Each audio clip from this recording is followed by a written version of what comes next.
Bonjour à toutes et à tous, je suis très heureuse de vous retrouver aujourd'hui pour une toute nouvelle recette à l'Académie de cuisine du groupe Cercle Vert en compagnie du chef de l'Académie, Emmanuel Diallo.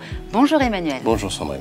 Alors qu'allons-nous préparer aujourd'hui avec quels ingrédients? Alors aujourd'hui nous allons réaliser un thon aux fines herbes et son quinoa. Nous allons utiliser un délice de quinoa sol de la société Tipiac, des filets de thon à l'huile de tournesol de chez Sopiquet, une mise en place fines herbes de la société Knorr, ainsi que des feuilles de brie. Alors juste avant de commencer cette recette, regardons ensemble une nouvelle astuce propreté.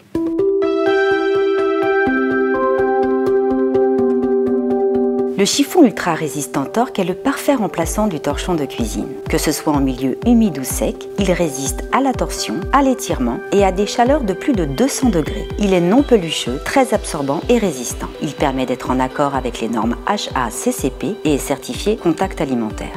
Le distributeur mural pour le torchon torque aux lignes design existe en différents coloris. Je vous propose de commencer par la cuisson du quinoa sol de chez Tipiac. Donc nous allons mettre le quinoa dans un bac gastro. Alors on rappelle, à l'intérieur il y a du quinoa, des épices, du blé et je trouve l'idée originale parce que c'est une bonne alternative aux féculents traditionnels style riz, pâtes. Tout à fait. Alors pour le cuire, on y met l'eau ainsi que la matière grasse. Donc de l'huile d'olive. Hein. Là j'ai mis de l'huile d'olive et ensuite nous n'avons plus qu'à le mettre en cuisson dans un four vapeur à 100 degrés pendant 30 minutes. D'accord. Après 30 minutes de cuisson au four vapeur, le quinoa sol est cuit. Maintenant, je vous propose de procéder à la préparation du thon. Très simplement, le filet de thon, la feuille de brique.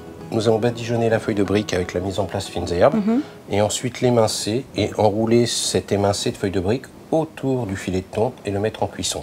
Alors au niveau des fines herbes, on pourrait l'utiliser dans des salades à froid en fait. Alors il y a une utilisation à chaud comme à froid, c'est surtout un concentré, donc il faut surtout pas trop le doser. Voilà. D'accord. Donc là tout simplement on badigeonne. Ce produit est très odorant, on le sent bien. Il y a un mélange, on sent très fort la nette, c'est un concentré, on peut même napper un poisson avant de le mettre en cuisson, etc. On rappelle aussi que le thon est quand même produit en Bretagne. Et dans la poche, nous retrouvons le thon déjà portionné. C'est un gain de temps.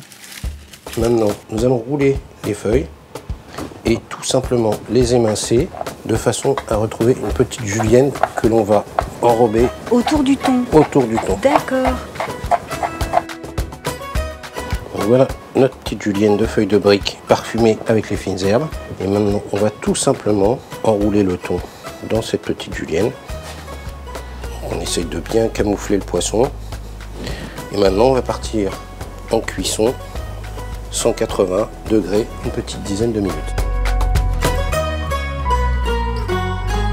Le thon est cuit. Maintenant, je vous propose de réaliser la crème d'épinards qui va servir de sauce pour ce plat. Juste de l'épinard en branche que l'on fait blanchir dans une eau bouillante, ensuite égoutter, refroidi dans de l'eau glacée de façon à fixer la chlorophylle, puis mixer avec un mixeur. Nous allons porter juste de la crème fleurette à ébullition, salée poivrée, et y additionner cette purée d'épinards.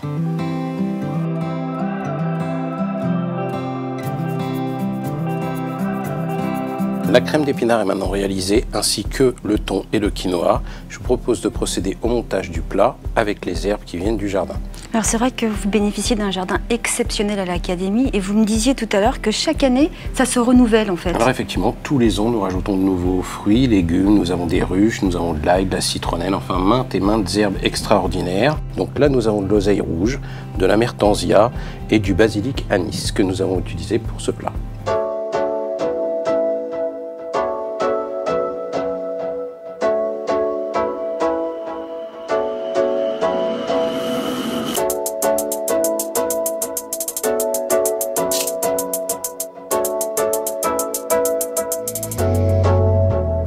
Et bien voilà encore une très belle recette, originale et très appétissante.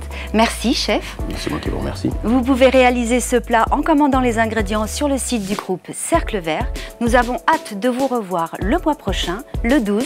À 12 h. Au revoir. À très bientôt.